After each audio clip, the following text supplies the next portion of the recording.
ready?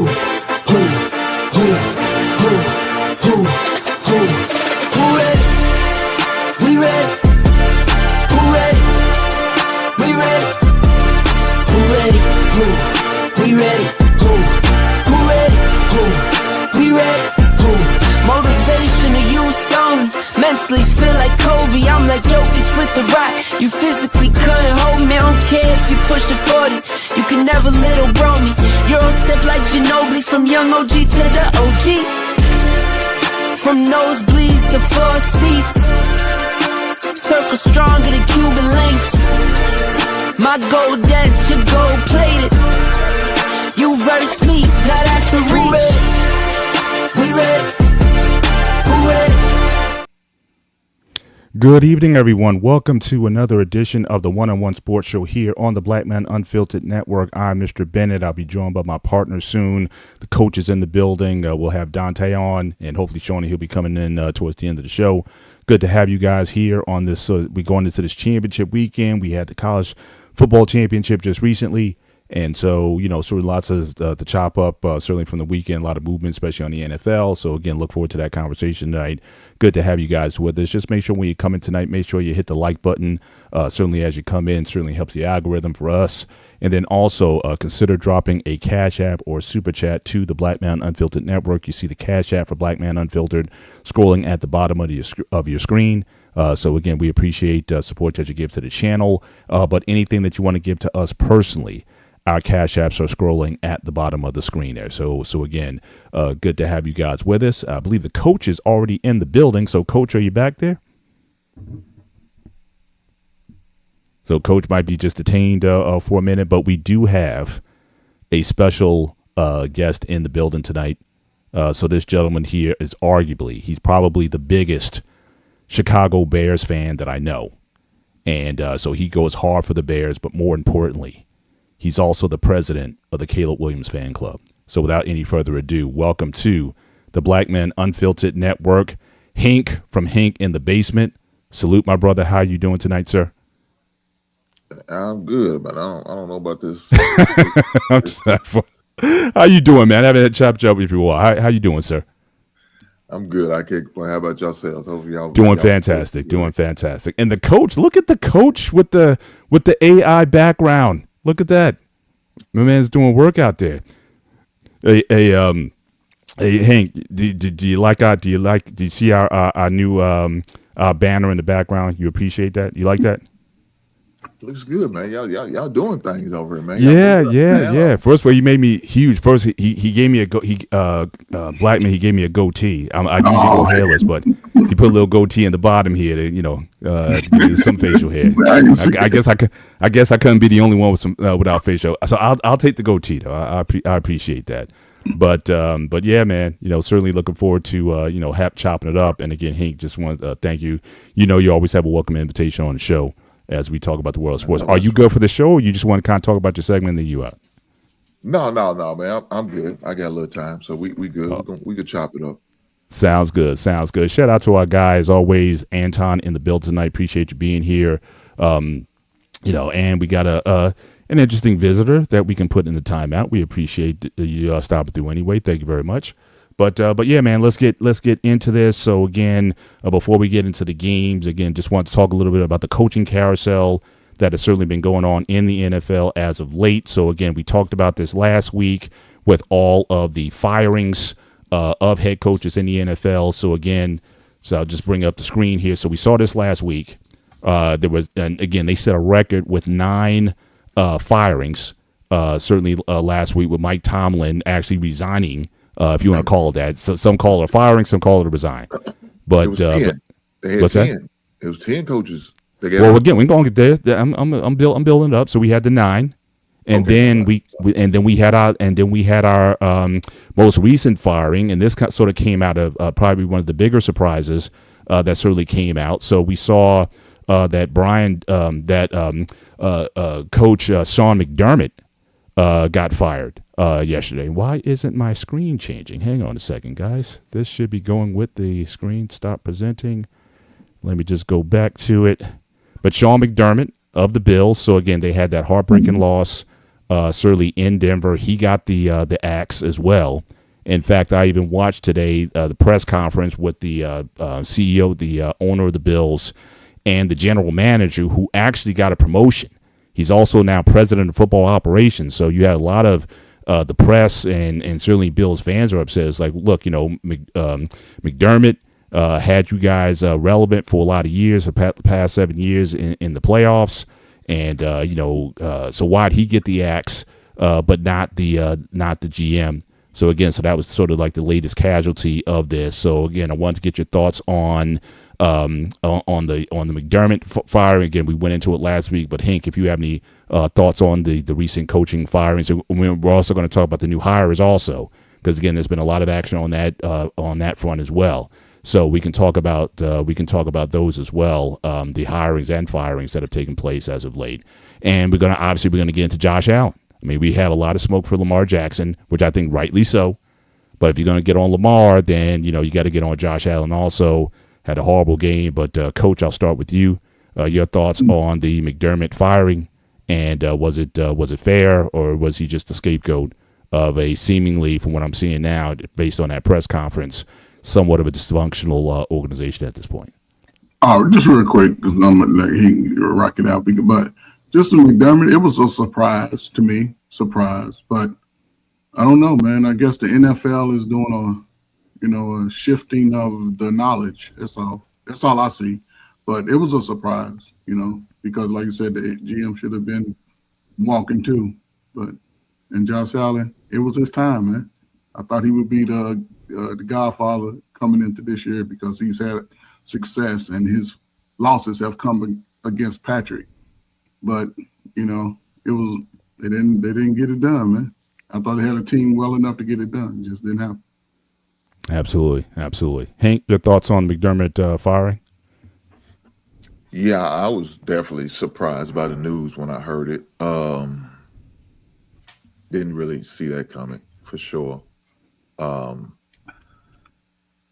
I heard I was talking to a guy, I was on TikTok, and I heard a guy talking about if he doesn't, make it to the Super Bowl, that more than likely he's going to get fired. And he was a Buffalo Bills fan. I thought he was crazy for saying that. I thought that was a stretch, but maybe he knew something I didn't, So very surprised by the news. But I'll tell you this, he won't be unemployed long. Somebody will find value in him and give him another job. Yeah. Shout out to my white brothers and sisters. They always get them jobs again. They could be fired one day, the next day they got a new job. So shout out to my white brothers who were able to go get a job soon after they get fired. We can't do that, but somebody got to do it. Yeah, absolutely. Well, let's get into some of the hires that have taken place. So again, the first hire on the docket here. So you got, again, Jeff Hafley, who's now the new head coach of the Miami Dolphins. Again, another coordinator. So again, they didn't wait too long. And also, as a side note, you also had their former coach McDaniel. He's now the offensive coordinator for San Diego, and I always thought that'd be a good move for him to get back into an OC type of position. So it didn't take him long to find a new home, and certainly it'd be interesting to see with him and Harbaugh if they can kind of get over the hump, because I think they're also wasting the talent of their quarterback. So we'll see if McDaniel can certainly do something with him as far as getting him straight on. Another hiring, certainly in the Northeast of which I think has been pretty well received. So again, John Harbaugh, very similar to Mike Tomlin, had 16, 17 years with the Ravens, got hired by the Giants, and the buzz around here in the New York, New Jersey area has been, for the most part, pretty positive. And we got our guy Dante in the build tonight. Salute, sir. Good to have you on. And so again, this again so far very positive. He's going in with a decent rookie quarterback, and so again, for the most part, very well received. His hiring in the NFL. And then we also had for the Tennessee Titans in his second go round. Okay, we got Robert Saleh, who's now the new head coach of the Tennessee Titans. So again, you've had some real movement so far. I know the Steelers, they're still in interviews. I know a couple guys they want to interview. They're on the Rams squad, but they're not going to be able to talk to them obviously until after the season. but they have their sights set on the defensive coordinator Shula, and also they have an interview set up with their offensive coordinator Steelhouse, and possibly maybe getting a 2-for-1 deal. That if they hire Shula as the head coach, then they might be able to get Steelhouse to go from the Rams to the Steelers as well. But he's also in the running for the head coaching position. And then the last thing I just want to kind of bring up as a sort of a return home, that Eric Bieniemy is coming back into the fold. He had a lot of success those early years with Mahomes, and certainly his career kind of floundered a little bit. Certainly since he left there, couldn't get a head coaching position, but certainly he's going back to again familiar place. And so this is kind of the activity that's been going on so far. But you still have several positions that are still open. If I just bring this up again, so several teams, the Ravens, Steelers, and I think the Falcons also they also got a coach the guy from Cleveland. They just so he's on. So that vacancy's been filled. So you still got the Raiders, Cardinals, and again Steelers and Ravens are still looking for head coaches, and obviously just added to the list is the Buffalo Bills. So maybe we just talk a little bit about, as far as for these open positions, including the Bills, who do you think is likely to get some of these jobs? Any guys who you think may land in certain positions, especially with McDermott just being let go? Do you think one of the teams that's still on this board is an ideal location for him? So we'll start with Dante at the bottom. Salute, sir. Welcome to the show. And your thoughts on, again, the coaching carousel, which, again, this is the biggest year. 10 spots open in 1 year. And, so, again, lots of movement. Your thoughts on the current situation in NFL? First and foremost, what's going on, fellas? Hope everything is going okay with you guys. And I'll jump into it as far as I got to start with McDermott. For one thing, I'm tired of like the saying that, hey, this was coming. Like I would say, McDermott you can see coming, Tomlin you can see coming, and Harbaugh you can see coming. Just because you've had success, a level of success in a place for a while, if you haven't been able to recreate, get a little bit higher, then there are going to be changes that need to be made. I would say there's been a lot of questions about his decision making over the years, and I can say for a fact he may not have had all of the talent on the team that was perfect, but you had a good situation with one of the best quarterbacks in left in the playoffs. You got to find a way to win the games. You got to find a way to do it. And I want to say he's got a lot of knocks at it. I personally would say, hey, he's a solid. I know he's a good defensive mind, but he seemed like he did solid with the locker room. I think some of the other teams should be open to looking at him. I thought the Dolphins, especially in the division, should have gave him a look. I don't know a whole lot about the coaches they hired, but it seemed kind of, I guess that's just kind of where the Dolphins are as a hiring in general. But some of the coaching firings, I don't quite understand.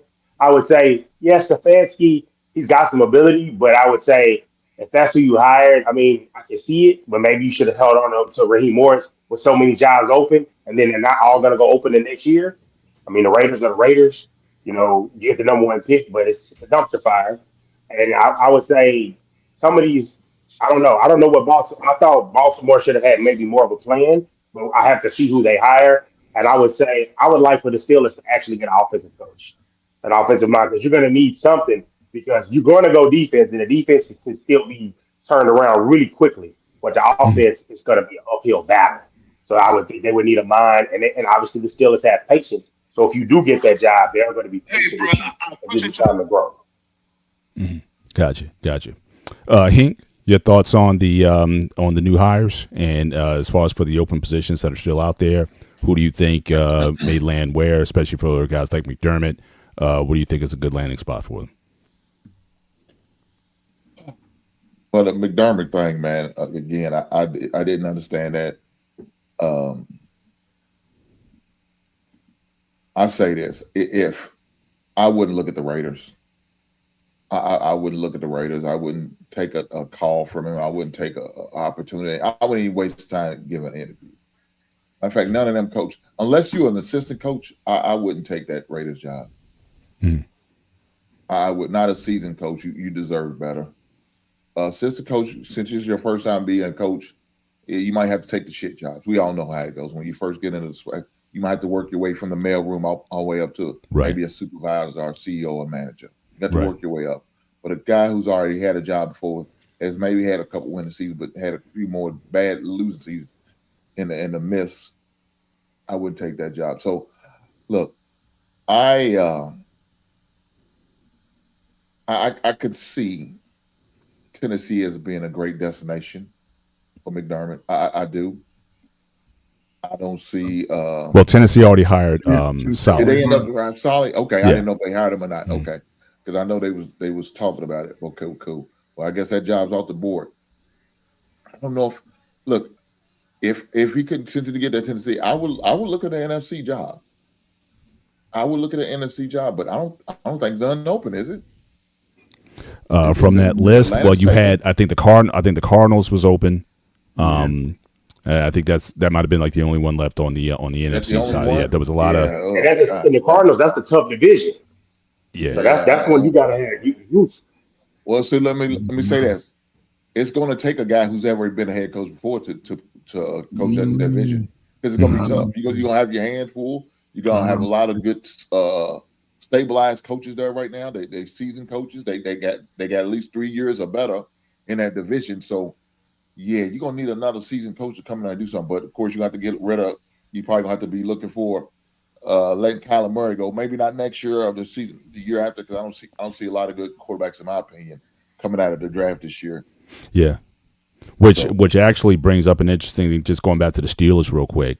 I mean, I think there's a legit shot. I think what they're saying in Pittsburgh now, Brian Flores is the head runner, the lead guy right now. Now, the only thing that they might have is because the quarterback situation is so bad, they're actually interviewing. Actually, Mike McCarthy's going in for an in-person. He had a phone interview. He's going in for a second interview. The idea is if they can get Aaron Rodgers to stay one more year because they don't have a lot of confidence in this new draft, this next quarterback class that's coming out, they might want to wait till 27. So almost kind of use him as baits to get Rodgers to play. He didn't have a bad year. I think he was 24 touchdowns, 7 interceptions. But if you can get those guys teamed back up together, apparently they have a decent relationship off the field. And so that's also like a thing. Plus McCarthy's a Pittsburgh guy, born and raised in Pittsburgh. So again, but the only thing with him, he's 62 years old. So that's kind of the thing. So I think Flores is probably one, and then they got the Shula and Steelhouse from the Rams, and then but McCarthy might be in that mix also. It all depends if they want to, how if they want to keep Aaron Rodgers around for one more year because apparently the team likes him, and but it's up to him if he wants to come back or not. But I think they're open to the possibility. But Coach, your thoughts on again the current coaching carousel right now for these open positions that are still left open? Who do you think may land where with the position still open, especially for the Ravens and I think Cleveland? I think they still need their head coach and obviously the Steelers. I mean, I agree with everybody. I'm surprised that this many coaches. It's probably the largest number of coaches ever, changing in the same season since modern football. It's tied for 10. Okay, so but I disagree with him. As a coach, right?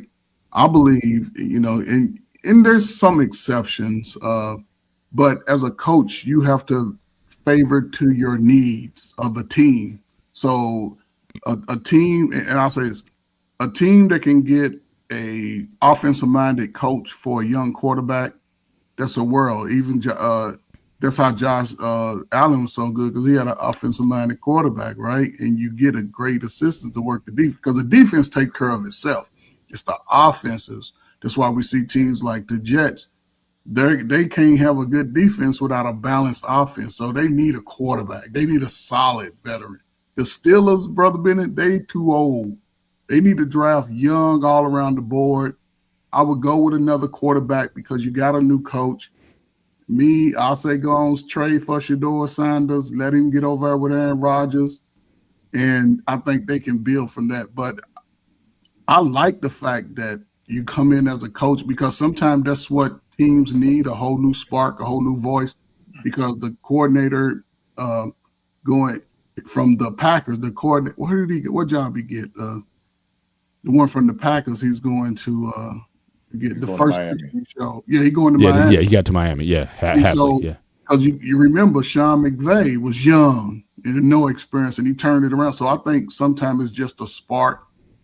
Coach, I would take a job. Call me. You the defensive line coach. Brother Benny, you the strength coach. Dante, you the offensive line coach. We can turn the team around. I got you. I heard that. Well, I think I think there's certainly a movement towards younger coaches, certainly coaches under 50. Like I said, to me, that's the biggest strike against McCarthy. He would certainly be the oldest hire in quite a number of years, but guys typically don't, when you want to call these guys old school or what have you. But I think certainly there is a youth movement to get younger coaches under 50 years old, certainly in the league. And I think certainly with the Rams and the 49ers with their additions, I think everyone's just trying to, it's like a monkey see, monkey do league. So it's like everyone's trying to get that young, new mind that's going to be innovative in the NFL. So I think that's always something that's going to, it's always something that's going to be there. But let's go over some of these games. Certainly the big one, certainly from the weekend, the Broncos and the Bills. So obviously came down to the wire. And obviously you had a situation where, why am I not sharing? I'm sorry, guys. Share.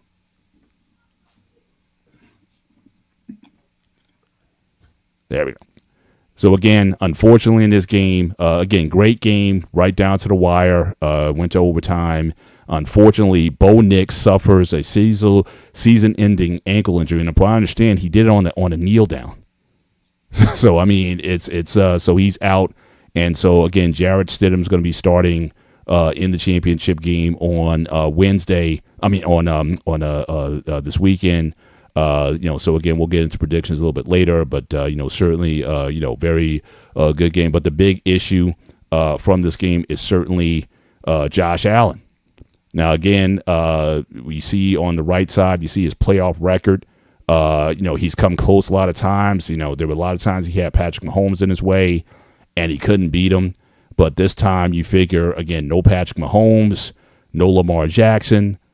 This was supposed to be the year that he did it, but unfortunately, he had the turnovers, 4 turnovers in total, 2 interceptions and 2 fumbles in the game.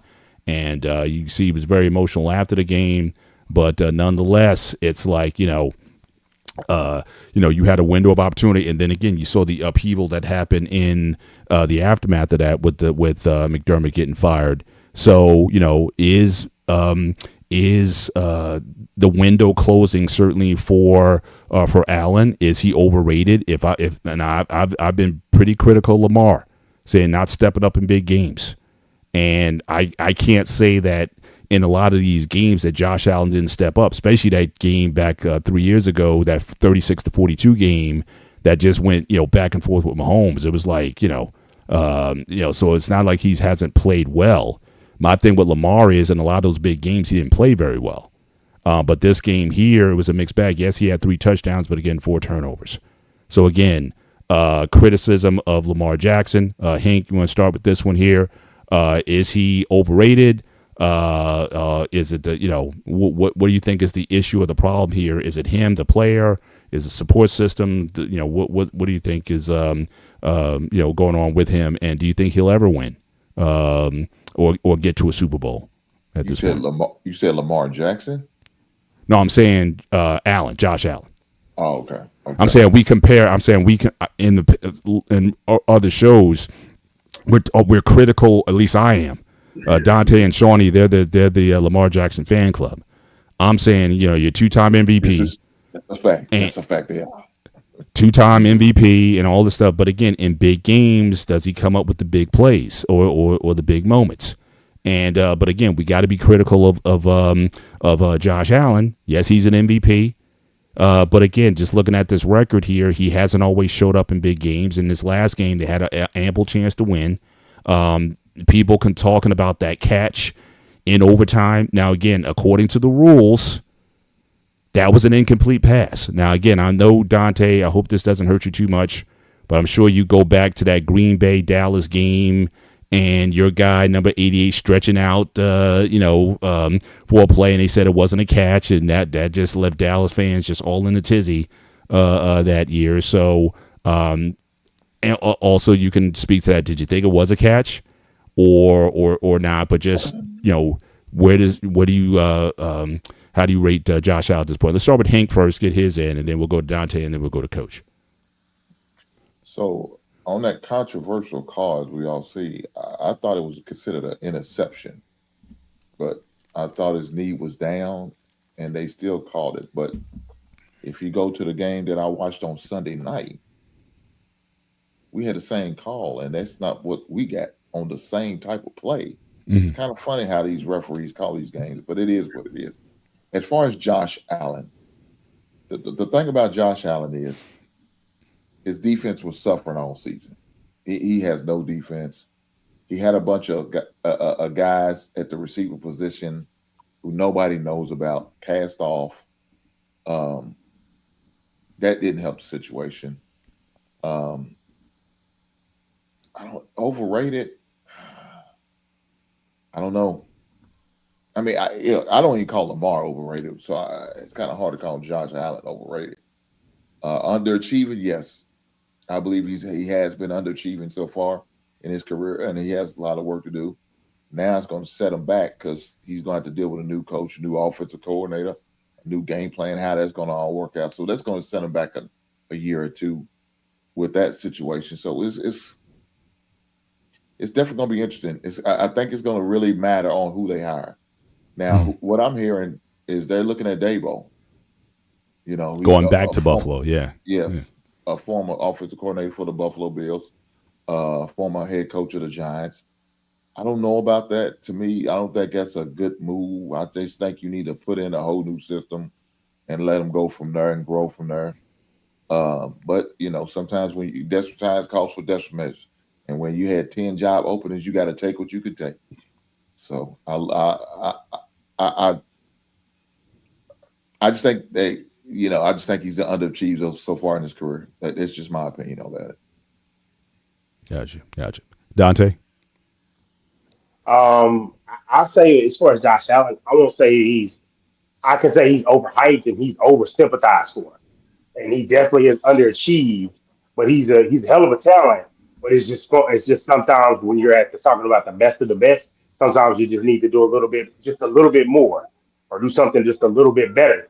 Because one thing I will say is, while his playoff performances, and sometimes they've been really good, there are been some stinkers. Like this last one was one, and then that one against where they had a prime opportunity, and the Bengals just came up and what did he score? 10 points. Yeah, 27. Like games like that, it's like that one, and I want to say just early Josh Allen, where before we knew, some just knew they knew. But I would say the game against the Texans was just sloppy. He has those moments where he could just get sloppy with the football, and that obviously that cost him in the game on Saturday. But it's just like with an opportunity like that, where it's like obviously the quarterbacks don't play against each other, but as far as the teams that you lead, there's a certain level of potency what a team does and does not have. Like obviously we saw, hey, I gave my defense the ball back with 13 seconds. I still lost that game. So, but on the other side, you got a Bo Nix who played probably one of the better games of his life. So I know it sucks for him to get hurt, but it's like you've got to find a way to win that game. Mm-hmm. And that's just one of those things where it's like that's one that they have to have a knock on them. But I need the national media. I need media like us that's grounded with the people to be like, hey man, it's okay to chastise them. Because they were over here just making it. Even the NFL's like, oh, you got to feel for Josh Allen. You got to feel for. Oh man, I was going to cuss. That gonna make me feel for a mofo with 4 turnovers. No, he needs to be sat down and be like, what the hell are you doing? Protect my football. Yeah. Like that. Yeah. I mean, if you're going to have a criticism of McDermott, I mean, again, it's like less than like 20 seconds left in a half. And you go, you're being super aggressive on the road. I mean, just take a knee and go in and regroup. Yeah. But you give up 3 points at the half. So again, if you want to be critical of the coach in that regard, I can see that. But at the same time, Josh, you still got to take care of football. So again, I can't bail you out of that one. The game with Mahomes a few years ago, where it was just going back and forth like that, and it got down to who had the ball last. I can get that. But I can't explain away this one. I mean, and if you were most left of the game, you should have been, because I definitely think you let some people down. But Coach, your thoughts on Josh Allen? You think he's overrated, underachieving? Is he on the base on the, him and Lamar on the same level? I mean, what's your thoughts on his prospects for the future? I think it's all three of them, man. Sometimes he's overrated, and every time they get to talking about MVP, he doesn't come through. You know what I'm saying? Underachiever, we can say that. Him and Lamar probably neck and neck. You know, MVPs, same division. They win about the same games every year, one or two differences. They both usually go out in the divisional round. You know, been in the league same year, amount of years, 2017. So they neck and neck in that East. You know, I thought it was Josh's time this year to get a Super Bowl. Now that Patrick wasn't there, but I thought he was pressing too much. He's trying to make too big of plays, but they also had one of their top receivers out too. So, you know what I'm saying? It's just a lot. Yeah, man. I don't know, man. He is who he is, man. He's a great playmaker. Like I said, football's pretty when the weather's warm. And then when the weather changes, you know, you have to be precise with your execution in the NFL. Any slip up, like we saw a catch, and you don't grab it tight enough, you know, it only intensifies. So yeah, and it's just amazing how how you looked at just based on one play. I mean, Bo Nix drops that dime for the go ahead score. Had he not gotten hurt, he would be all the praise. Or if that ball was ruled a catch, they go ahead, they kick a field goal and win. Then Josh, and that would have been back-to-back wins on the road because he did certainly lead the team back against the Jaguars, and that was a very competitive game, and he was able to lead them back. So it just goes to show. I mean, sometimes these things come down to one play can just totally change how you're perceived by people in the sport. But speaking of another matchup, certainly from the weekend.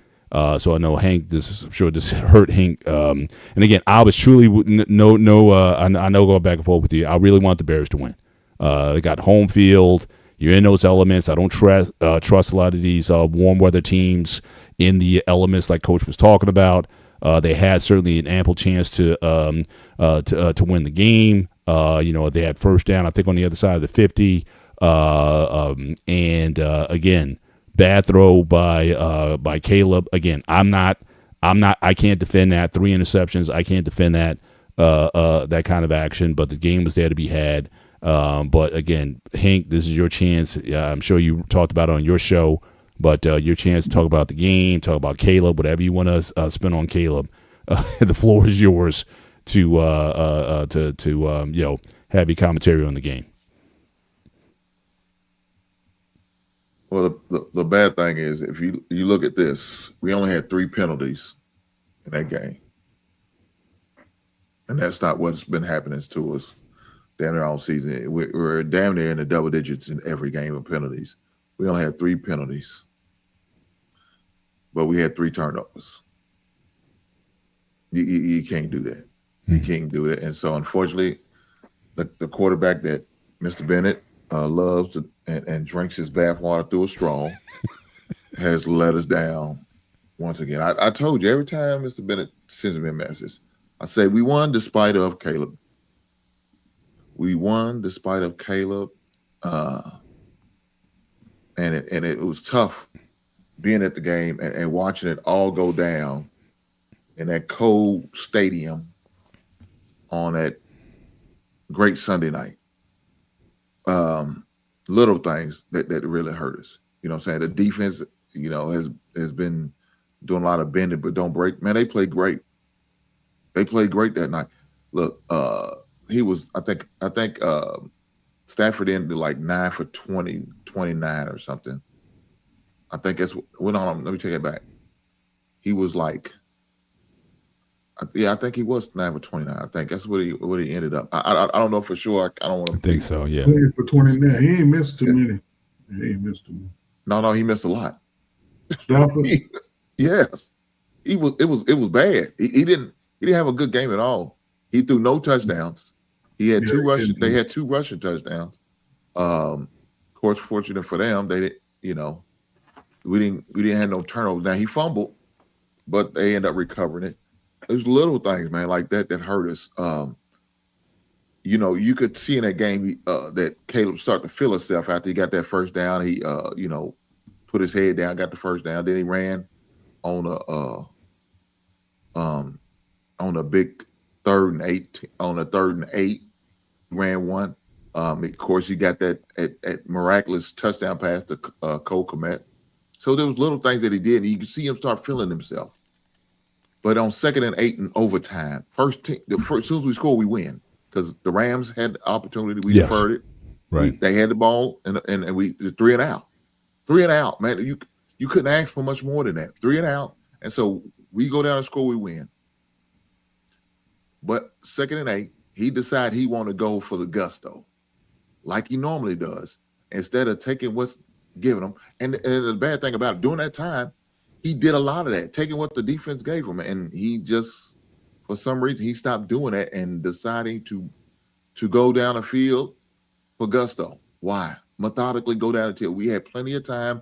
We needed another 10 yards to get in a field goal range, maybe another 20 yards to guarantee the field goal, but that's not what he wanted.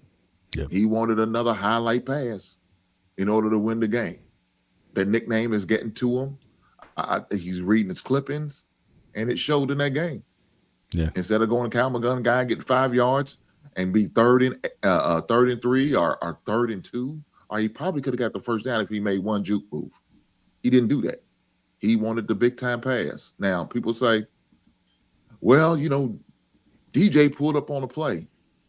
That could be the case, but why would you throw it down there when he's double teamed? Why? It was overtime. If this was in the first quarter, second quarter, where we got a chance to come back and make up for that, okay, cool. But it's just overtime. As soon as you score, you win. That's not what he do. So I just think he's got a lot of work to do. People say he's young. Yeah, you're right. And so normally I give the quarterback 3 years. So next year, I don't expect these type of mistakes, but we'll see how that goes. We got some free agents that we need to take care of and sign.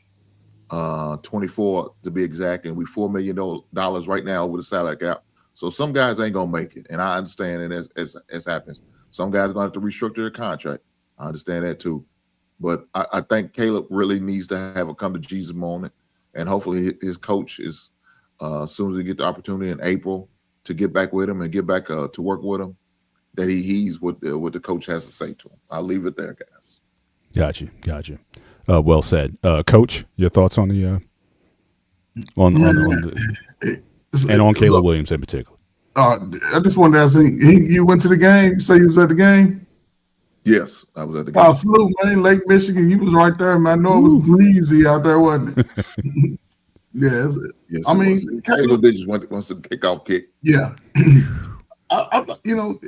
Again, even to what he said, Caleb, he wants to be the Superman of the Bears. He wants to be that guy because it seems like he's always looking for the dramatic pass. And in the playoffs, you ain't got no room for error. Look, again, in the playoffs, the defenses are a lot better. That's why they in the positions that they are. The teams are a lot tougher, and you don't have those margins of error when it comes to the playoffs. So that's where he has room to grow, like he said. I think the Bears, of course, they had a season probably none of us would have predicted. But I think I'll say this in reference to them being over the salary cap. The Bears don't even pay nobody. That was one of their biggest things over the last 25 years. So I'm trying to figure out who they're paying where they over the salary cap. But I don't know, man. I think that they have a good shot of having a good season next year. And I think with another year of Ben Johnson and Caleb could have an MVP year, and the Bears could be right back where they're at. Yeah, he can paint nails, and they go like it too. Dante, your thoughts on the game, or either on the game or on Caleb Williams? Well, on the game, I mean, Caleb Williams showed you. First of all, I want to say, as far as everybody dumped on him last year, I'm glad I sell my stock on him. He actually got a competent coach that can coach him and develop him. But what I will say is he gave you the good and the bad. The 3 turnovers, the one play where he throws the miraculous pass, all of the scrambling. But then, like you said, I agree with you. That is a honest criticism. hey man, we need to take something else there instead of going for that play. And I would say that's going to take time to grow because you were fortunate to have the three turnovers, to have the turnovers that you had, the two that you already had, and then you got the third one with still being in the game. But what I will say as well is I am a person that I'm about analytics. For my channel, Sports Numbers and Culture, a lot of the numbers I'm talking about are the inside the numbers, the hey, what's your probability? And I'm a go for it guy. When it turns to the playoffs, when it turns to January, I'm a little bit, hey, we're down here. I know if we don't get it, they got to drive 90 yards. Sometimes I need that points. And I would say Ben Johnson, as a first time head coach, when he's in that situation, he has to grow from that too. He has to grow from that. And I would say that the one thing that does concern me that the Bears didn't win is they had a lot of those games to where they were like, 1 point close games, and those were coin flip games. If you look at it every year when they do the, hey, this team's in the playoffs, this team's out, a lot of teams that end up flipping. I'm talking. I'm talking. Okay, give me a hug. Okay, a lot of the teams that ended up flipping are the teams that played those really close games and then they fall the other way. As the Chiefs literally missed the playoffs, those close games, they flip the other way. So you want to get that opportunity. And if you lose it because Stafford comes down, possible MVP, and beats you, but you don't want to lose it off of a turnover like that. So I agree with you on that. And I would say is he has a lot more room to grow. And the room for saying, hey, I want to go for that go ball, that big play, the knockout punch, that's a gift and a curse. Next year and the year after, hey, take it when you need it. Take it when it's there. Don't force it in that situation. But that was probably the best game of the weekend. Like that, Gotcha. like man, that was exciting. Yeah. Well, I mean, this out certainly the Denver game with the Well, Bills. The That was Denver, nice too. yeah, Yeah. the Very Denver, competitive. that was just man, I can't get over like just sloppiness of Yeah. Josh Allen. Yeah, gotcha. Shout out to our guy Anton in the building, the $5 super chat. Hank, salute for going to the game with and dealing with the elements. Sucks that you have to witness. See, everyone's calling it a trend. I guess I don't know. Maybe I just go back to the days where it takes a couple years to develop a QB. You look at Caleb Williams' numbers. Basically, 47 touchdowns and 13 interceptions in the first two seasons. It's like, we think this is like normal that guys are doing this, or as a rookie that you're coming out. So again, he has quarterback rating 89, 60% passer for his career.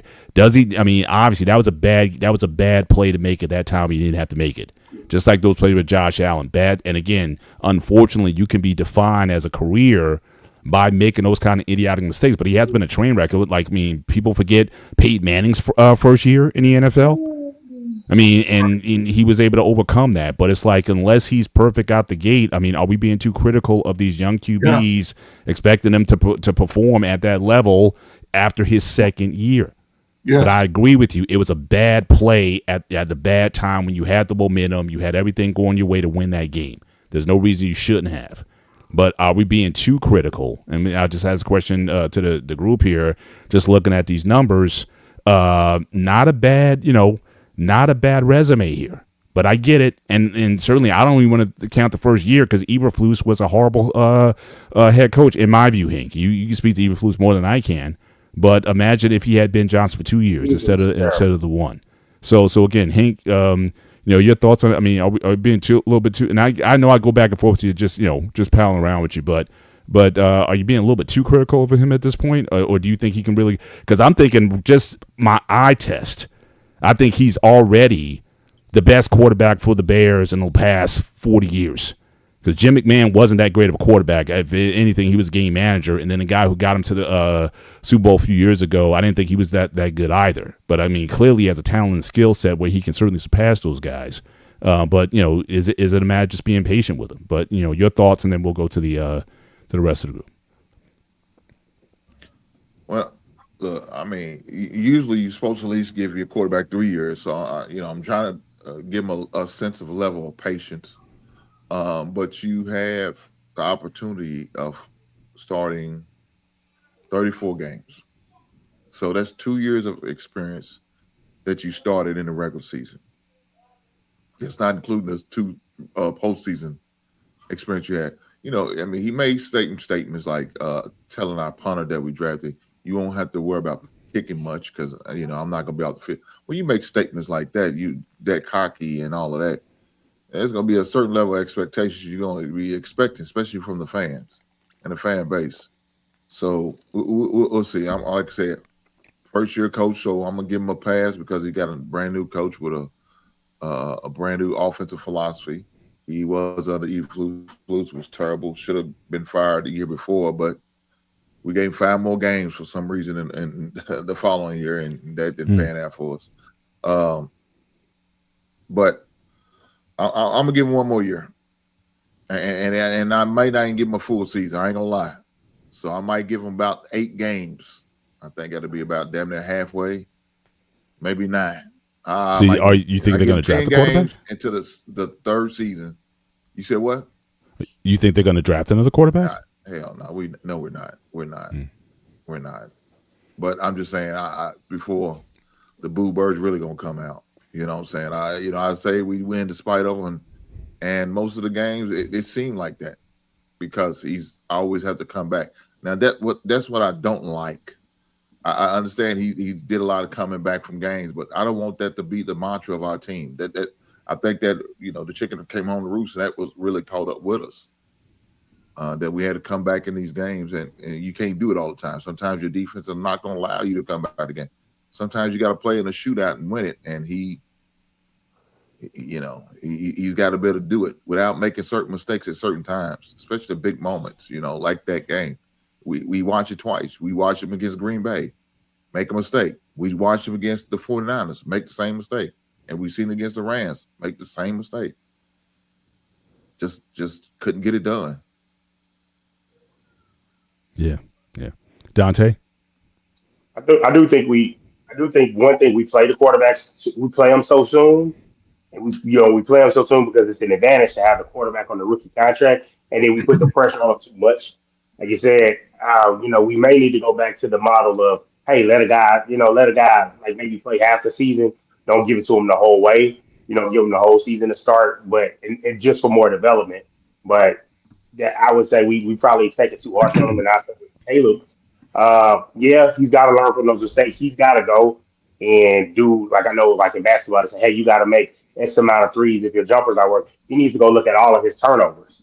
Look at all the turnovers that he's made, all the decisions and misball, and look at all those throws and see where your mechanics right, and just kind of get development. So this is where we're going to really find out if Ben Johnson, how good of a developer he is at the quarterback position, how he's going to cater the offense, how he's going to grow, and things like that. But I still think Caleb has a lot of opportunity to grow. I think with his talent level, he could be one of those guys you're looking at in the future in the MVP conversation. He has that kind of ability. It's just like you said, keeping some of the good plays or reducing a few of the risks and still going it. I know you said, and I look at the comment, I know you had mentioned that about quarterbacks normally don't go down on that. Well, that's just like I would say Josh Allen came in with a terrible completion percentage, but he improved. There's things that like the guys that are the cream of the crop rise and they do get better. So I'm not really for that. Like, oh, he'll never really that's what's going to depend on how good your career is. So I don't. And I know you mentioned that why are we comparing him to Peyton Manning? When you were the number 1 overall pick, they compare you to the other number 1 overall picks. I'm by no means I'm a fan of Peyton Manning. I'm not saying that he's on that trajectory, but it's no problem with comparing like a number 1 overall pick. Like I don't have a problem. I don't have a problem with it. Yeah, he's still reckless. I saw the fumble halftime. I'm just talking about and mentioning the players getting better as far as their development. Like that's something that can be, he's still reckless. I'm talking about so he could hit the side of a barn completion percentage wise. Like him seeing that level of growth gives me faith and that's why he keeps getting guys drafted like the Josh Allen template. That's why they took the kid Anthony Richardson. It's like, hey, we got the physical tools. We'll figure everything else out. And then they saw, hey, he don't got that many starts. He doesn't have enough experience. And then they sat him down. So like it's a tricky thing developing the quarterbacks, and a lot of these teams suck at it. Yeah, Coach, your thoughts on Caleb and his prospects? Too much, or is he on track? I mean, like I said, 47 I'll take 47 and 13 from any quarterback. Let's stop it, man. Let's stop it, man. Matthew Stafford threw more interceptions than Caleb. Caleb just it's time and it's this decision making, and that gets better as you get your timing together at the quarterback, because that comes with great responsibility. And it's his second year. The Bears are 10 times better than they've been in the last 12 years, just in this short period of time, and with a new coach, a second year quarterback. So again, I think once he learns to read the defenses and not take so many risks, go ahead and take the sack or throw it away, I think they'll be all right. I think he's gonna be okay. He's gonna set records at the Bears. I think sometimes we too hard on the brothers and we let these little scrub white boys, they drafting them first round with 10 games and making them starters. But that's the age of the quarterback. You're gonna start early. You're the number one franchise pick. So again, we're gonna see. I think with him, the way he played, he's gonna learn from it. In a year under Ben Johnson's system, if they draft right, but the Bears act like they don't want to spend no money, I think they'll be okay because they don't go to free agency. They we just gonna get young players. I don't know how they over the lip. I want to know where they money. I'm gonna have to redo some research, see where they put their money to, because the last one that got $100-some million was what's his what's the little dude, man? He was a scrub, man. Jay Cutler. That was it. Mm. That was 10 years ago. But yeah, they'll be all right. Yeah. What are you talking about? We just paid DJ Moore $120 million. And that was it. How many other players? They ain't really got too many other people. That's what I'm saying. They don't pay a lot. It took them years to even do that. And that's a receiver. They're gonna be all right though. Well, speaking of, again, more matchups from the weekend. So obviously you had Patriots pretty handily over the Texans. Again, Texans came in with one of their key receivers injured. But to me, the main takeaway, and again, if you do want to have a conversation about somebody who's truly regressing, I think you got to go to C.J. Stroud. Now, you've had Dante and Shawnee. They've been beating this drum for the last couple of years. He hasn't been the same. He's been in regression, and clearly in this game here, even in the Steelers game, basically he gave the Steelers every chance to win that game. It's just we couldn't do anything offensively. He had 3 turnovers in that game. Here, 4 interceptions, completely inept. And I found this graphic. I thought it was funny. That is he an imposter? Is he really the Oakland quarterback or the Vegas quarterback at this point? But yeah, I mean this you can make a case of. How long Stroud been with the Texans, Dante? 3 years. I think this is his 3rd year. Third year. So again, this I would say this could be like Hank was saying earlier. I mean, at this point, I think you need to start making some decisions. Do you want to give him? Now, I know Shawnee, he was talking about he would still give him an extension on his contract. I don't know if he'd get that big deal. But at this point, with this kind of performance, or the last couple of performances, because like I said, the Steelers game, he wasn't great in that game either. The defense was certainly carrying him, and I thought that as long as he could play competent, that the defense could actually carry them to the Super Bowl, especially now with Denver and Bo Nix out. I certainly thought that defense could go to Denver and possibly win a game also, just as long as he just played with it himself and run the football. But, I mean, he was so bad in this game. So again, Dante, your thoughts on should the Texans should they be thinking seriously about moving on from Stroud at this point? Can he get better, or is it he's just not the one? Your thoughts on Mr. Stroud?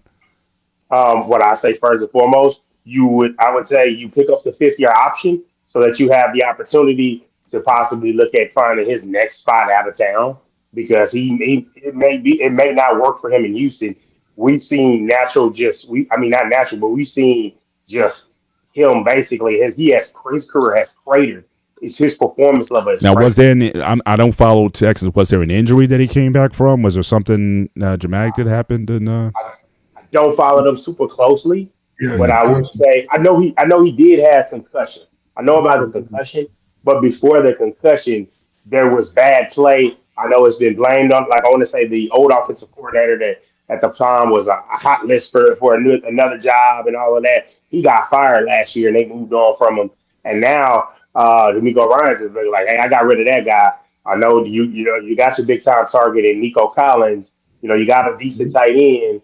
They're still trying to get. They've never been able to get the offensive line together, which offensive line play in the league is shaky at times anyway. But a lot of this falls down to him just not. I mean, you can't turn the ball over that much. You can't make those type of decisions. And when it comes to playing the word complementary football, sir, a punt going back to the Ravens. Hey man, just don't let them score. And a punt, like in the old Parcells rule, a punt is not a negative play. Like you're not putting your team in a position to even punt the ball. Like this, like I would say Stroud for a guy that had a lot of ability, and it's crazy once again about we put the expectations on players. It's like him and Bryce Young have just swapped. Since their first year, they just swapped. Even Young he had to get set down and let Andy Dalton play, and then after he got benched, he was able to come back and play and be successful.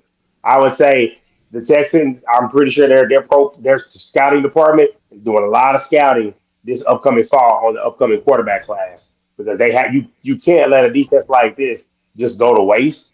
And when the NFL you have a short window, they've got to get a chance for him to figure it out, get the offensive line to figure it out, get the running game to be elite because he looks terrible.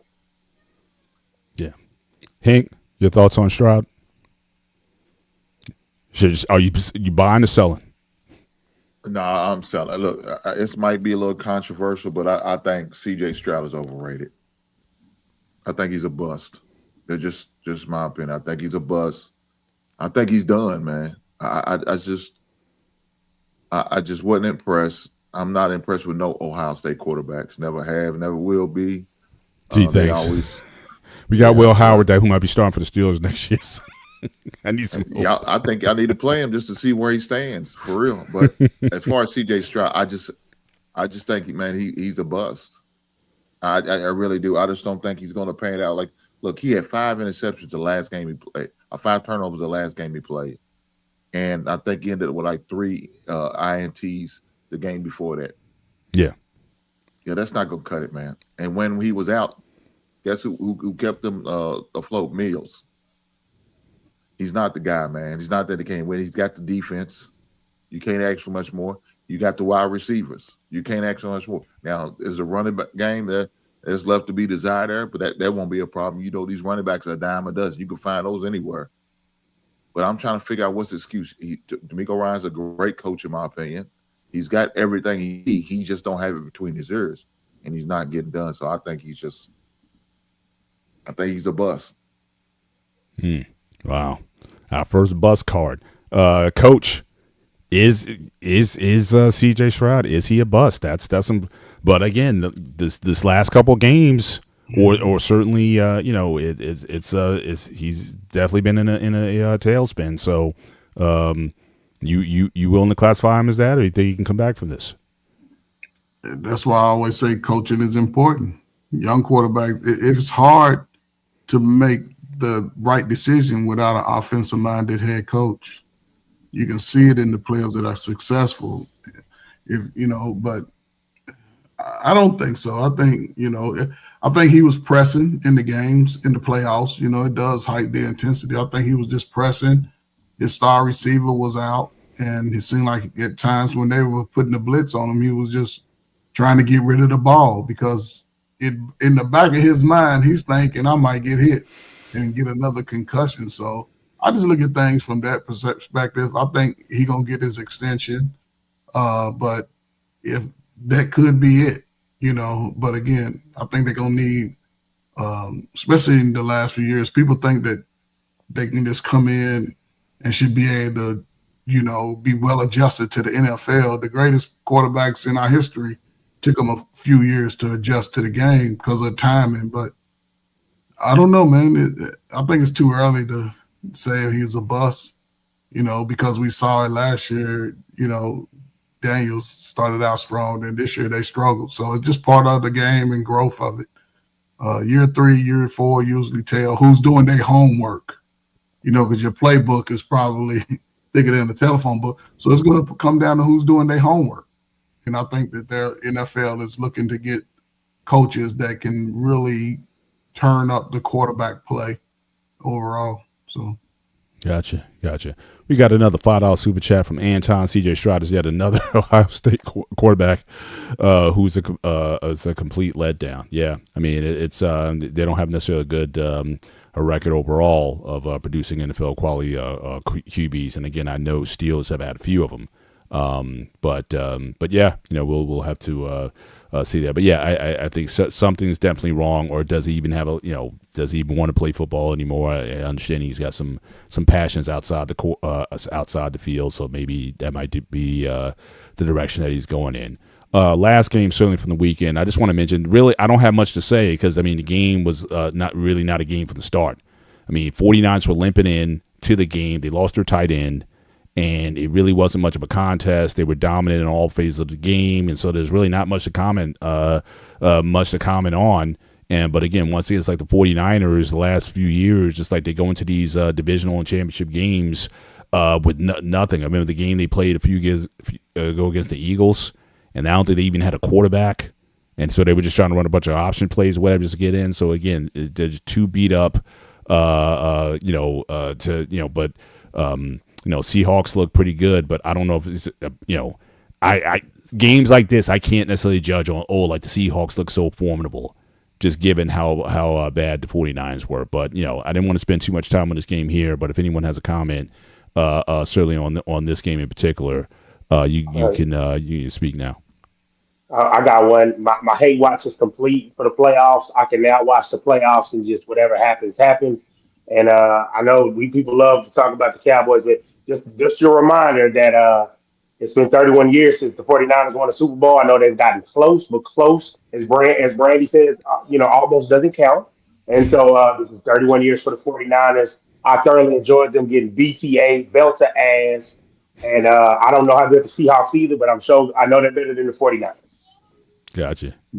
Real quick, I think we underestimate the Seahawks. Again, Seahawks don't seem like that big draw of a team, and people underestimate them this year because they have one of the best defenses, and we've seen that they have one of the best quarterbacks over the last 2 years, which is odd. Where he started, remember? Yeah.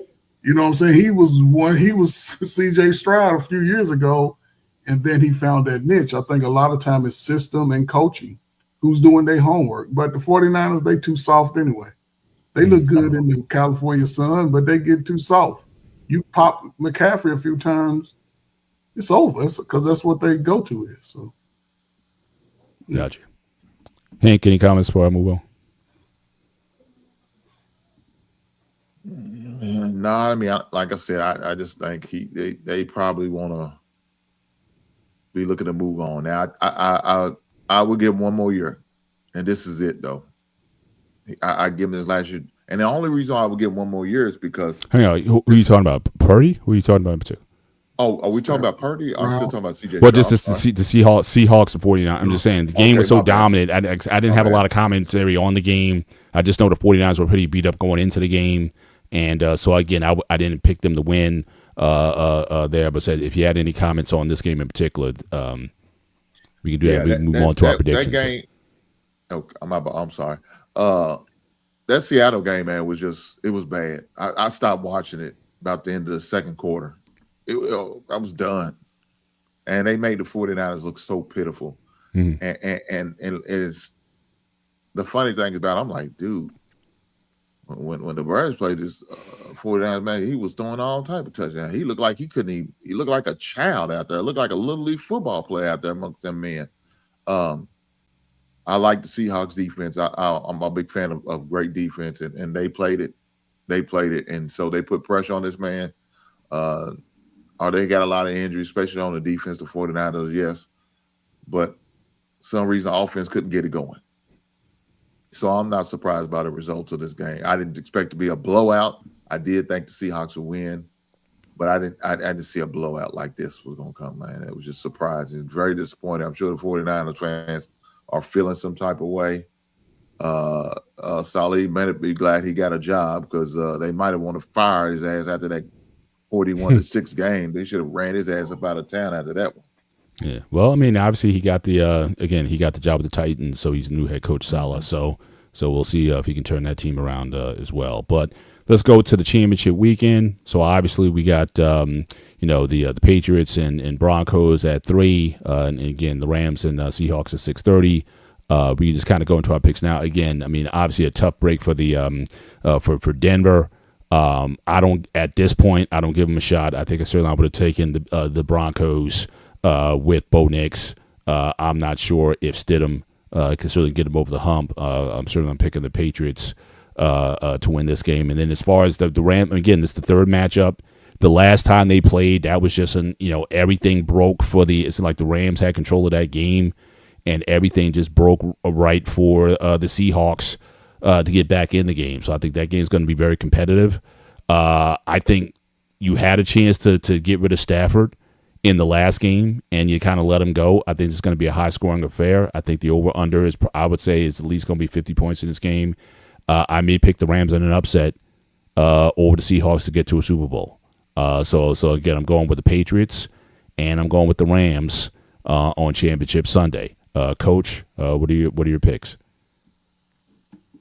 Oh man, just of course, with the injury, man, I'm gonna go with the Patriots, and I would have went with the Patriots even if he was available to play. It's just unfortunate. Two cold weather teams. It's gonna be a dogfight. I think it's gonna be a low scoring game, though. I really do. I think it's gonna be a low scoring game. Seattle and LA. I think Seattle's gonna come out with the victory. But again, I don't think it's gonna be a high scoring game. I think both of them gonna be under, I'll say 28 and under. Well, that's high, but 20 points for both games, no more than 20 for the winning team. Gotcha. Hank, your picks.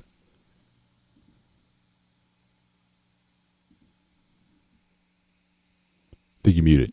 Hank, I think you muted, Hank. Yeah. I don't think Denver has a chance, man. They started a guy who was 1-3 the last time. He got to play again. He played 3 years ago. Stidham's best days are way behind him. He's not at Penn State no more. It means you're not in Kansas anymore, Dorothy. So I don't see them even winning. I know it's the game is in Denver, and Denver does have a decent defense, but I don't see it. And as far as the Rams, yeah, they look bad against our defense. So I couldn't imagine what it's going to look like against Seattle. So I think we're going to have a rematch Super Bowl of 2015 with the Patriots and the Seahawks. Gotcha. Dante, your picks? Hold on. I saw a comment that somebody said the 49ers have been in the Super Bowl in the 21st century. Can I say that? I can say my team has not been, but they also haven't won. Let's focus on have you won. Let's get it. Let's focus on have you won. I know the point that I made, but I'm going to talk for my team. I'm not going to diss my team, but no, we haven't. Congrats to them for being 31 years since they won a Super Bowl. It's been 30 for us. But going on to the teams that are still relevant and playing, obviously the Patriots, I think they're going to win that game pretty handily. I think it'll be low scoring, but they're going to try to muck it up because they know they're limited in quarterback. And just simply, I know Sam Darnold has done a lot better. I know he won that close game, but at times this year, that's Matthew Stafford. You can make an argument he's the MVP. I think he has a bounce back game, and even though he's playing on the road again, I think they're gonna come out for the victory in a close game against the Seahawks. Because that last game was really close that they played like you said, Mr. Bennett. It was probably one of the best games of the NFL year, and I think we're gonna get another version of that with the Rams coming out on top. Gotcha. Yeah. We got another $5 super chat from that same fan. Just give me blowback. But we appreciate the super chat stuff. I was so tired of watching the 49ers Seahawks, I changed to watch the college hockey. Got to mention hockey. Shout out to watch out Anton. He's going to be launching a YouTube channel shortly where he's going to be talking about hockey on all levels, NHL, world, you name it.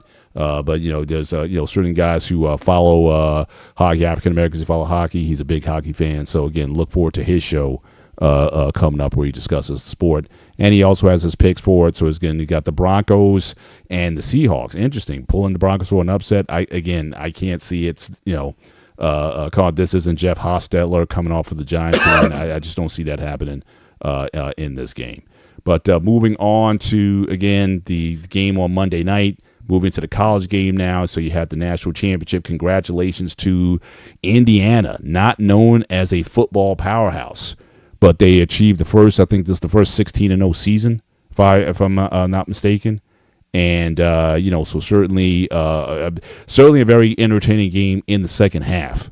First half really wasn't a lot going on, but I think things certainly picked up in the second half and went down to a final possession. And certainly in the game, block punt for a touchdown. I think was a big difference in the game for Indiana.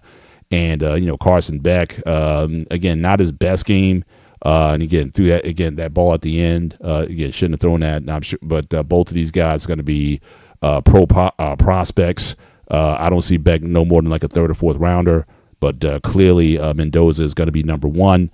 And I thought that play on 4th and 5, I thought that was obviously one of the plays of the game, and he showed me a lot of guts. They showed his arm after his arm was like all black and blue after the game and whatnot, so he definitely put it on the line. For that game. So again, pretty entertaining game in the second half. And the best thing of all, I didn't have to listen to Michael Irvin at the end of the game. So he's been acting a fool as of late. But Coach, your thoughts on the game if you had a chance to watch? I thought certainly the second half was pretty entertaining. But I think Mendoza, he definitely stepped up in the big moments. No, man, I definitely watched the game, man. I just believe that it was always Indiana's season to lose, championship to lose. Just the way they played, their demeanor, because in this area they did a lot of interviews with the players, and the players didn't seem like the moment was too big for them. All of them seemed to be focused leading up to the game. So, I don't know. I thought it was a good game, until it broke, because I thought Miami put up a good fight. And I thought they had a chance to win too, but it just seemed like it was just Indiana's game to win. I think they topped Miami. Miami had a 15-0 season, and so it's ironic that they playing the team that had that season. But yeah, man, Mendoza, he'd probably be number one. He's 27 years old, ain't he? Down to 30. He old. He been in the league. He been in college for 6 years, I think. So yeah, he should be ready. But. Salute to Indiana, man. They showing how to celebrate. Gotcha. Hank, your thoughts on the game if you had a chance to watch? Yes, I did watch the game. I was rooting for Indiana because they nothing but a bridge away from us here in Kentucky. So definitely rooting for them. My son has some ties to him. He got the opportunity to go to the Indiana Penn State game last year. Mm-hmm. One of his teammates' father's alumni that played at Indiana, so he got to go see him. And they had a big watch party at his school, so I was rooting for him, for him. So, I'm glad they won. But like Ferg said, they are the ages of a lot of NFL players. I mean, but that's what the NIL is about. They're able to get this money. They can stay in college as long as they could possibly can. And with that being said, he's able to look. That guy's a good coach, man. I don't know if a lot of y'all know anything about him, but y'all missing out on him. A lot of teams miss out on him. And Indiana's one of those programs that they had to take a chance on a coach. As such as a small school, they can't go and take a coach from one major program, tell them come over to Indiana, coach. You can't do it. So they got to find these up and coming coaches, and they found the right guy who developed guys. Even had some of his former JM. The James Madison players playing for him. So shout out to them for that, man. I like this. It was a great story for them to win, playing against Miami, who's another historical team as far as the college football is about. But I was just happy for Indiana. So, gotcha. Dante. What I say is Mendoza definitely. Miami tried to be chippy with him. They tried to hit him. They pushed it to the line. He even pushed it over. One of the plays where he bloodied his lip. That probably should have been a penalty. But I like the rough physical football the way we got in the first half, and then some of the scoring happened. Got some big plays. And Carson Beck, he was a guy that you never thought he was. When he lost it, he was okay. When he lost it, he just went all down. And they were literally playing and winning. I know we said this is a topic today in spite of him. And, when they needed him to go ahead and make a play to win the game, saw what he did. He just had a guy that you being nice. I think he is a 6, 7, 5 through 7 type of guy projection, just because he just doesn't have the ability. I don't think, but he looks the part. But I'll say as far as Mendoza, I mean, good thing he was black and blue. He can show that he can take some hits because that's what he's gonna get when he's going to Vegas. It's gonna be rough for him. So he's already prepared for that. But salute to Indiana and what they've done as a straight up basketball school, being able to flip it in the NIL era, and being able to get that roster for the guys from James Madison. And I want to say in his press conference when they asked him, one of my favorite quotes from Coach Signetti, and he said, "Hey, what are you going to tell a recruit? When they ask it about you, in the battle, he's going to say, 'Hey, I win. Google me.'" And like that quote is going to live forever. Now, especially now that he's a national champion. I don't know how long their reign is going to be. I know in the transfer portal they got a quarterback from TCU, Josh Hoover. So he's a veteran guy. They're going with the veteran model, and I would think at some point, hey, they're going to continue to get guys, and then Mark Cuban, who's an Indiana alum, is back in the some of the NIL stuff. So I don't think I don't think it'll be a flash in the pan. I'm not going to say they're going to be in the playoffs every year, but they did make it back-to-back seasons. But shout out to them. What is this, 3 in a row for the Big Ten? Yeah. I want to raise this point because again, man, he is saying is no one cares about the unless the SEC is involved. Is the SEC, are they the dominant? Big Ten, Michigan, Ohio State, and now Indiana. Are they the dominant conference in college football at this point? Is the reign of the SEC over? I don't think you it's guys' over. thoughts on that? I don't think the reign for the SEC is over, but you got to give the Big Ten its props that they've been able to win it 3 straight times. If this was the SEC, we would damn still be hearing about it. And I'm still, as far as rooting for Texas, it's still kind of weird being like, hey, the SEC, but it's just kind of like, hey, I do think there's been some obviously some complete misses. Saban leaving hurt Alabama a lot. They're still in the playoffs, but I think you never see a game like that if Saban's there. And it's just that the teams, I would say the teams, as far as transfer portal and NIL, the Big Ten has done a better job of doing that this far to win a championship. And you Right. got Georgia still Georgia, and you got some of the other teams still hovering around. I think Texas has the opportunity to be really good, but right now you just got to get the crown to the Big Ten and see. And I know the SEC is going to do all that they can to catch up. Yeah, I don't know if that's. I don't know if it's boring. I mean, obviously Indiana blew out Alabama, so I mean, it doesn't get more boring than that. But Coach, your thoughts on again SEC? Is their reign over? Is the Big Ten where it's at in college football at this point? I mean, if we go by just recent, yeah, I would say Big Ten is the king right now, just because of national championships. But I also think the SEC is always going to be fighting for a championship. So one team in the SEC, because it's just the way it is. They next year it could be someone else from the SEC. Indiana, I don't know how they're going to play out or being in the top, but Ohio State's going to come back strong.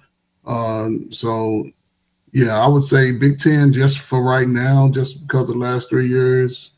But like Dante said, man, the NIL is going to continue to change the market. It's going to continue to change teams, because believe me, brother, I hope we'd all be, if we started 2 years here and we had some more eligibility, go get $2 million somewhere else, I would think that we would transfer. And I'll say this just about the NIL, how it's messing up the players, right? When you go to college, after your first 2 years, you start getting into your major classes. A lot of your credits don't transfer over. So you won't graduate in 4 years. You might have to stay an extra year or two because you can't transfer over those college credits. So just be careful. If they're going to offer you the money at your school, you might want to stay. Your nieces and nephews. A degree is the same unless you're going to Harvard, Yale, Princeton. You can go to any school and get the same value in your degree. Just depend on your major. Yeah, Coach Berg, what I say with you on that, to piggyback on that, and I've heard different broadcasters like that I listen to, like Mighty Jones, saying that some of these guys are doing it wrong. They're getting some extra money, but the value is staying at this school and getting the connection with these opportunities. People laughed at Quinn Ewers for staying at Texas because he was there. No, he didn't start there, but he stayed there a number of years. Graduated. He said, "I didn't want to lose those relationships chasing a dollar going to another school." And so now when he goes, he gets to always remember it as a Longhorn. And so when it comes to those big money donors and those people for connections, oh, hey, I heard you doing this. Let me help you with that. And opens up more doors for you. Now you got 4 schools in 4 years. You don't really, you're a mercenary. You got the bag, but long term, being able to go, what if you are Heisman good? Like Mendoza's good, but what if you're Heisman good at an Alabama, but you're not good enough for the pros? To have maybe but a cup of coffee, but you can go and get that dealership. You can go and get those relationships there. And I think guys are going to have to learn how to do it right. And I say high school recruiting wise, they're going to have to figure out how they're going to navigate their way with the NIL and the transfers and fighting over, fifth year seniors and you're trying to fight for snaps. Gotcha. Hank, any thoughts before we move on to last block of the night? No, I mean, look, I just think, I assume we're still talking about Indiana, right? Yeah, or Big Ten in general, like just the power of the Big Ten over the SEC, because you got Jay in the chat. I guess he's a big SEC guy, and he says basically that the Big Ten is boring and whatnot. But again, we've seen the last 3 national champions have been from the Big Ten. And we saw even in this playoff here, very dominant wins over SEC opponents. So, your thoughts on the power of the Big Ten over the SEC at this point, or do you still think SEC is where it's at? Yeah. Look, let me say that the Big Ten had a nice run, and that's cool, but I don't think it's going to continue. Unfortunately for them, they're top heavy. The Big Ten is top heavy, and that it is what it is. And normally your 2 teams is Michigan and Ohio State. That's what it is. It's a drop in the pan. That's why it's a great story for Indiana, because they never won. They was all-time losing in college football ever. Right. And people forget that. I know it's easy to forget because the past 2 seasons they've been having a great run, but that's not typical. That's not normal for them. They're the team you score for homecoming. And looking forward to go to the dance after the game because we know we got this guaranteed win. We know everybody on the bench is going to get some run because we play in Indiana. That's what it was. Now, can it continue? I don't know. Can this coach continue to do what he need to do? Maybe. It's possible. But the teams normally with the tradition of winning is the Michigan and Ohio State. So they still going to be Ohio State, going to be Ohio State. Michigan going to be Michigan once they get the right coach. And I think they do. I like Willingham. I think he's a great coach. He's a solid coach. But as far as the SEC be fine. But you got to remember, SEC had a lot of job openings. I mean, as small as a conference they are, they had about 6. I want to say 5 to 6 job openings, and out of 16 teams, that's a lot of jobs that had to be accounted for. So they're gonna take their lumps. They've been taking it for the past 2 years because we gotta forget before Michigan and Ohio State won, Georgia did win the title. So it wasn't like they wasn't playing for a title, And we also gotta remember SEC had 2 teams in the championship game playing for the title. So Big Ten has never done that as of yet. Now I'm not saying they can't, but they haven't done it yet. SEC has. So the SEC will be fine. They're gonna get them coaches in there, man. They're gonna get them established, and they'll keep getting better and moving forward. So I see somebody put Marcus Freeman. Look, I wouldn't be surprised if we don't see Marcus Freeman in the NFL this year. The Bears looked at him. We interviewed him.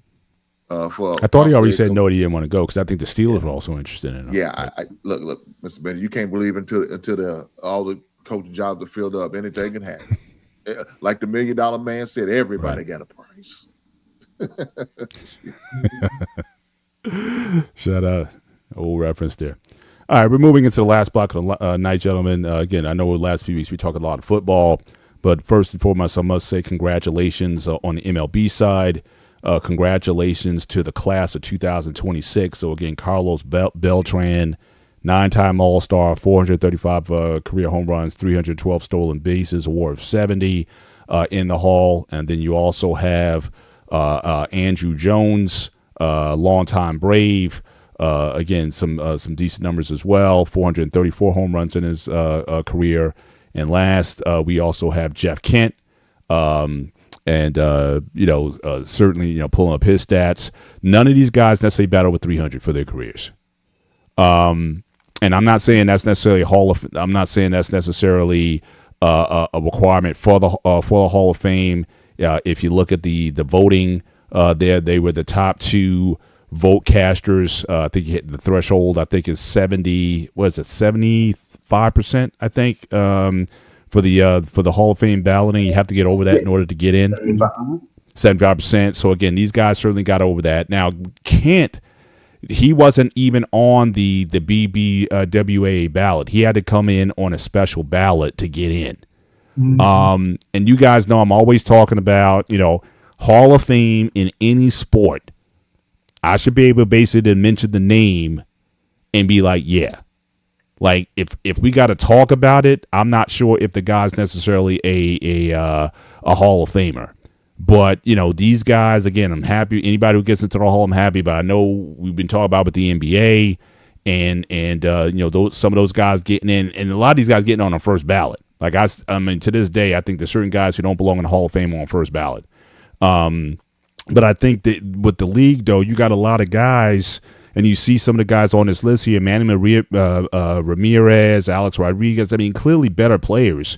But I think that the MLB Hall of Fame, again, because I guess the steroid era, there's a lot of guys who were Hall of Famers before it wasn't even an issue that are not there. So it's almost like they're picking like the second best players to get into the Hall at this point. So I think for a lot of these Hall of Fames, I don't care if it's NBA, I don't care if it's MLB or NFL. It's like it's becoming the Hall of the very good. Now, I'm not saying these guys were not very good players, but is Hall of Fame the first thing I think about? Now, I thought Andrew Jones, I thought he was going to, because I remember he came into the league, I think, at 19. He was kind of like a phenom out the block. I thought he would definitely be there, but his career plateaued off. He played 17 years, kind of a bit of a compiler in the league, but I never thought, Hall worthy. I mean, there's a lot of guys that, put up 400 home runs and not in the Hall of Fame. So your thoughts on these individuals, Jeff Kent, Carlos Beltran, and Andrew Jones, the Hall of Fame class of 2026. It just seems like a lot of things are just getting watered down in all Hall of Fames, but just your thoughts on these three players, if you followed them or know anything about them. I think, Dante, Beltran and Kent, I think they played for Houston like 1 year, but it might have been towards the end of their careers. They spent it here with the Astros. But your thoughts on? I know Beltran played there because I know when he had that big season. And I remember hearing about it, and he flipped and went ahead and went to New York. He went to the Mets because it was just like that was his big season. He just played it, and he made it. I will say this for Beltran. Yeah, just real quick, Jeff Kent, he was in Houston for 1 year in 2004, and then he went to the Dodgers after that for the remainder of his career. Okay. I would say Kent, I would say I didn't know because I didn't follow him a lot. The only time I remember him is hearing a controversy that heard rumors that him and Bonds didn't get along, and I was a big Bonds guy. So I remember him being a good player, but I never thought of him as great. Andrew Jones is the guy that I thought of because his spec is, it's two-sided. I didn't know he got to 400 home runs because I know his career kind of slumped.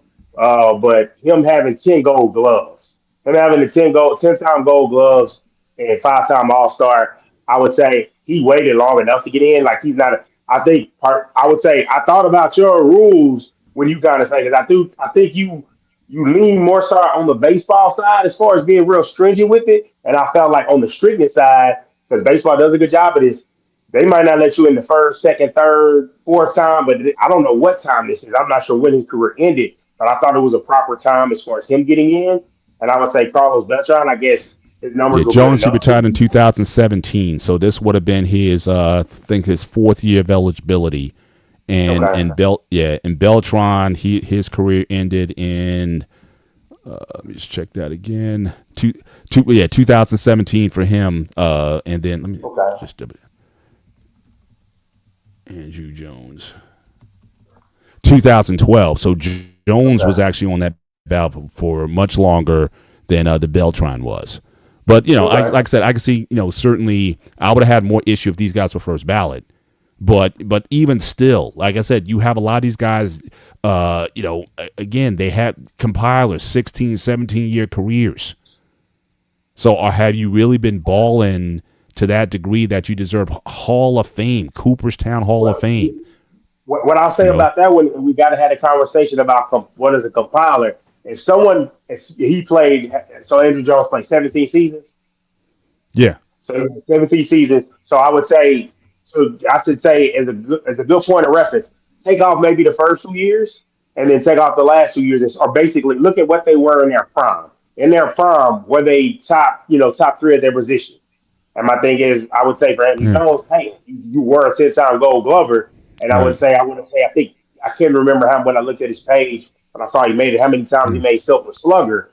But it's just like, hey, that's enough of an accomplishment that you did it. And I will say there are some guys that do compile, but I would say it's almost hard to say any player that was truly great or really good. It's tough to say that they were a compiler because it's like when you have that ability and that stature, you're going to play as long as you can because most guys are told when it's done because the phone doesn't ring. And I heard and mind you, yeah.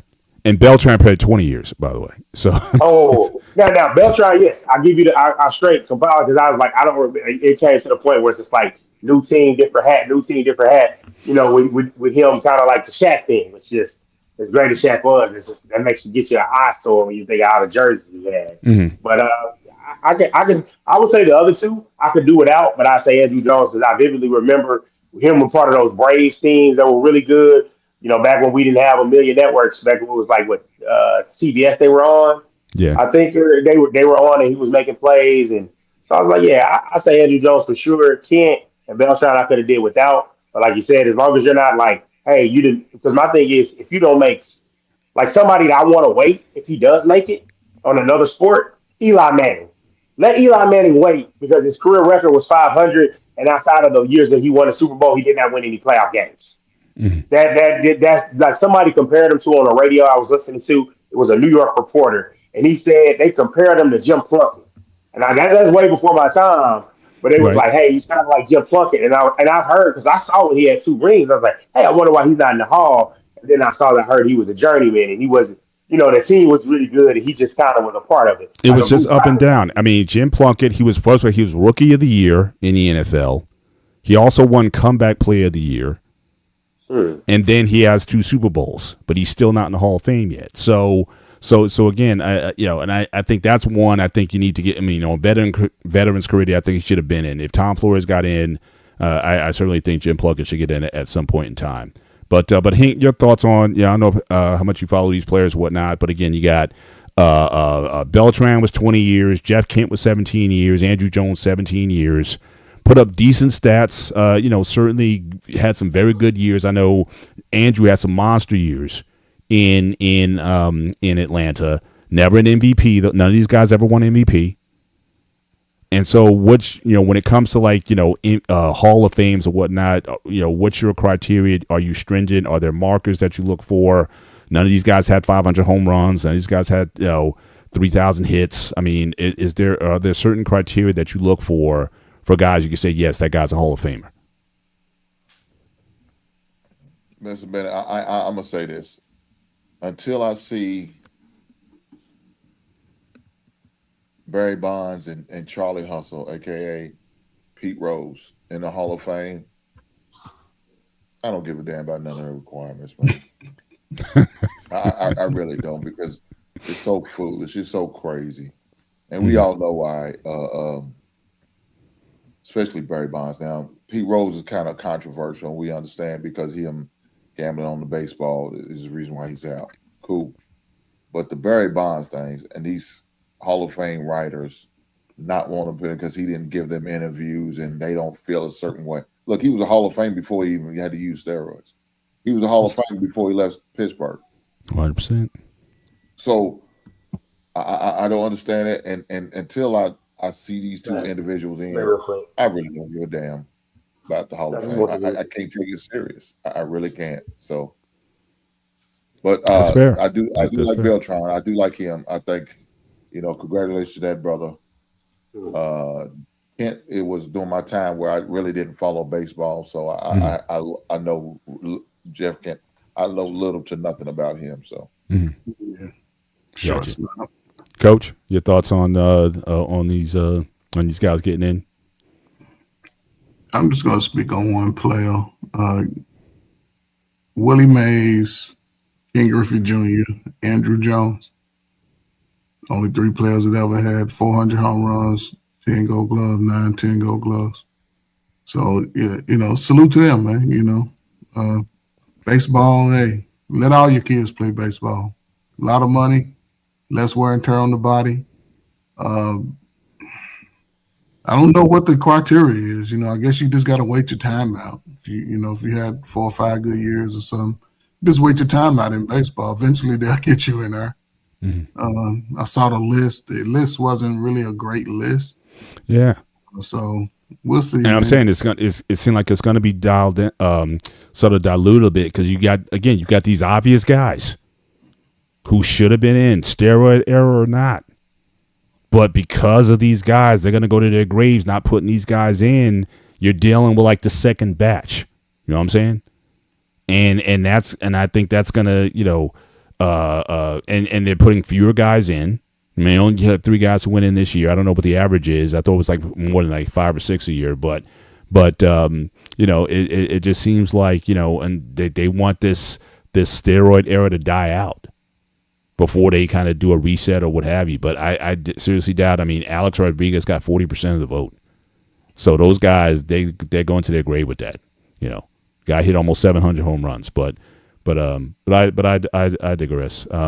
Just want to acknowledge some super chats that came through. Certainly, as we start to wind down the show, got Anton again blessing the channel. $10 super chat is for the continuing discussion on Indiana. Indiana has shown that the other schools such as Northwestern, Illinois, Maryland, and Rutgers can have an opportunity to be. I hope Rutgers. I'm a Rutgers alum, so I'm hoping that they can certainly do something with that. But certainly, with NIL and whatnot, certainly there's opportunities for some of these other schools that it does have to be concentrated in power. And then another $10 super chat. The Baseball Writers Association has the most stringent requirements of the 4 in order for anyone to be enshrined. Any player that's connected with PEDs won't get in. Yeah, I mean, it's, like I said, I think a lot of these guys are going to go to their grave with. Some of them, and I based off of likability because I want to say, isn't David Ortiz in? I think so. I think he might have gotten a couple years ago. Yeah, and the thing is, he got in, but he's a guy that was connected to it. Like when I followed him, I didn't know he was connected to it because he was so low. I always remember, all his time with the Red Sox. I didn't even remember him with the Twins. He's a Red Sox to me, and then he got because of their media machine and being on television. But he's one that slept through. But even still, he had a better teammate. I thought I'd pick Manny Ramirez over him in a heartbeat. But he's not. But again, because he was on some list, he's not getting in. So you're gonna keep. I mean, again, I like Big Papi. Big, colorful personality. But Manny Ramirez. I mean, how can you're not gonna let that guy in? So I'm just saying, it's just a lot of. As Shawnee saying here, hypocrisy. Shout out to Shawnee. Miss you tonight. Certainly on the show, but show the hypocrisy with Beltran. But yeah, I mean it's definitely it's not a you just don't go and just think it's like that guy's definitely in or shoe in, or you used to have guys it's like why you got to wait 6 years or whatever the wait is before you get in. I mean certain guys you just get in as soon as you step off the field you're in, but I never quite understood that process either of having these guys wait all this time to get in. You never know, life things can happen. Certainly you should celebrate these people while they're here and give them the platform. But that being said, our last super chat tonight as we close out the show. Again, Anton, you've been blessing us all night. Really appreciate you. Barry Bonds has always had issues with the press for one reason. He didn't like what they said about his godfather, Willie Mays. I mean, definitely, that matters, especially with baseball. It's a conservative bunch, and they definitely that's something you have to factor in when it comes to these things. It shouldn't matter, but unfortunately it does. David Ortiz is starting in Cooperstown. Yeah, he started with the Minnesota Twins and went on to the Red Sox. So, but we're going to wrap up the show here. Hank, I really want to thank you for being part of the conversation tonight, and sharing your thoughts on Caleb. And I'm glad that you're willing to give him another year. And hopefully he can, hopefully he can have better results. But I think he has certainly right now, I think he has the goods to be the best Bears quarterback that I've seen in a long time. I mean, I go back to the 80s with, like I said, your guy, McMahon. And I haven't seen anybody who kind of, jumps off the page for me as far as Bears. I think he can certainly have a very successful career there if he can get some of those disciplinary issues out, and I hope he does. But I want to give you the floor right now, certainly to share, where people can find you and your channel. I know you coming on Monday nights, but certainly plug your channel and the things that you're doing. And, so you have the floor. Well, again, you can definitely check me out on Mondays and Wednesdays at 7 p.m. Eastern, 6 p.m. Central. I do a sports show on Mondays at 7 p.m. So definitely come over and rock with. Make sure you like and subscribe. If you want to find me on Wednesday, I do usually a Pop the Boom reaction show on Wednesdays at 7 p.m. Eastern, 6 p.m. Central. Hink in the Basement. Check me out at Hink75 on all social media platforms. You can check me out and follow me, and we can go from there and have fun. Sounds good. Dante, your final thoughts? My final thoughts is I got in there. It's a new era. I meant to put a question mark on it, but the new era of right now college football. We see that Indiana won. They've got those guys from a Group of 5 school, moved them up, and they had success. And people are looking, and I don't want to say that people are looking at it because I follow a DFW high school football group, and they're like, "Yeah, man, stars don't matter. Stars this year. It's all about." Don't lie to these kids. Those stars mean something because that's basically the signification of how good you could be going to the next level after this. And please believe we didn't say stars didn't matter when we looked at Ohio State winning last year. And I know Michigan didn't have 1,000,000 5 stars, but they won as well as the veteran team. Those stars still matter. I think it's going to be a mix of who can in this era get the recruited players that you keep and then get other transferred in. I would say that teams are not getting their quarterbacks developed.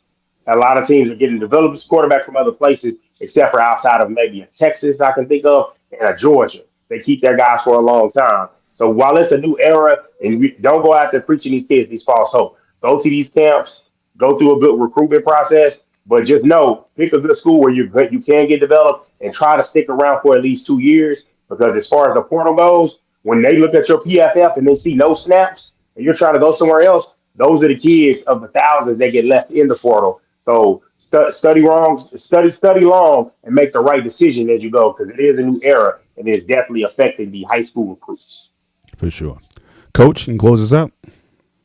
Man, it's a great show, man. Listen, man, I'm just going to speak in reference to sort of what Dante said going to college, man. Listen, if your kid does play sports, man, let him go to the school to get the education first. And if he happens to grow 6 inches and get 230 and run a 4.5, 4.4 40, yeah, he'll have a shot. But just remember, when you transfer into these schools, it slows down your graduation process. So think about that. First 2 years, you might be able to get away with moving around if you wanted the top 300. But once you get into that third year, fourth year, you get into your graduate courses, it will delay your graduating. And I say, if you can't make it to the NFL, try to become an agent, get your degree.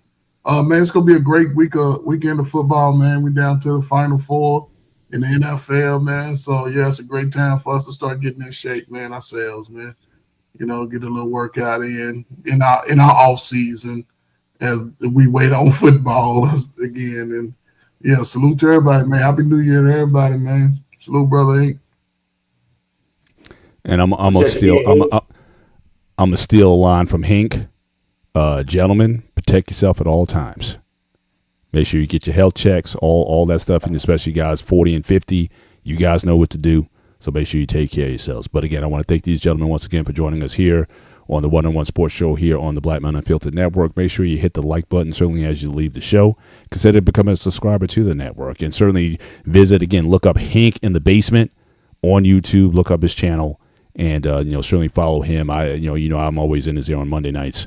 Definitely, but a good brother, and keeps a very entertaining show. So definitely make sure you follow him. But certainly for all of us on the Black Man Unfiltered Network, this is the One-on-One Sports Show. For all of us, take care. God bless, and we will see you next time. Good night.